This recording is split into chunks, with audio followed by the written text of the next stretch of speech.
What's up, guys? Welcome back to the channel. Well, today we're going to talk about a 1990 Force 9.9 two-stroke outboard motor. I bought this motor for $600 from a guy locally. Went out to look at it. It ran decent, didn't run perfect, but definitely ran okay. Brought it home and it started having a bad running condition. Figured it probably was the carburetor because it's a pretty common issue with any outboard is carburetors get gummed up over time. He said it'd been sitting a while, so took the carburetor apart, cleaned it, rebuilt it, put it back in there, and it's had the same condition. So I was scratching my head, kind of thinking, he said he put an upgraded CDI box on this motor. So I'm like, well, let's start checking some wiring.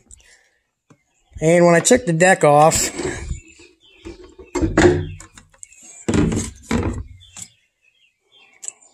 here's our upgraded box that's on it, the CDI box. Excuse me. Started looking at wiring. Noticed some new wires going up here to the coil.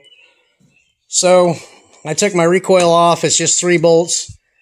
One here. One back here. And one right here. Behind that spark plug wire.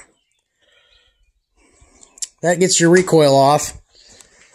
Then where your flywheel's at, you spin that nut off. Take a pry bar, put it underneath, and give her a couple pops with a hammer on the top, and the flywheel will come off. And underneath that flywheel is your coil and wires. Now there's 6 wires under there, 3 grounds and 3 hots.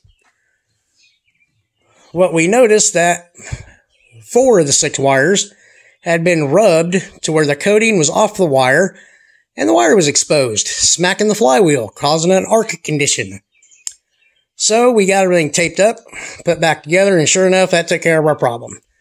You got a motor that's running bad and you can't adjust it out through the carburetor, start looking at your wiring. Look at your coil wires. Look at any lead wires that go to a CDI box. And make sure you got nothing misarcing anywhere. Because the guy that I bought this from thought it had a carburetor condition, and it honestly wasn't. It was a balance of a couple of things. The carburetor was way out of adjustment, and the coil wires were just simply misarcing. So, anyway, I wanted to put this video out on this Force 9.9 because there's not a whole lot of videos out there that'll explain if it's not one thing, it could be another.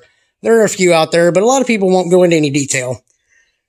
So, anyway, just wanted information out there for somebody. Maybe it'll help them because, like I said, I couldn't find hardly any videos at all on the Force 9.9. Mercury's, Yamahas, Hondas, all kinds of videos on those. But these motors have kind of gone by the wayside. There's not a lot of them left out there, and the ones that are, it's generally run decent. And parts are kind of hard to find for them just because they don't make them anymore. You can find some parts that are readily available, but others are just, you got to look and look and look all over the internet.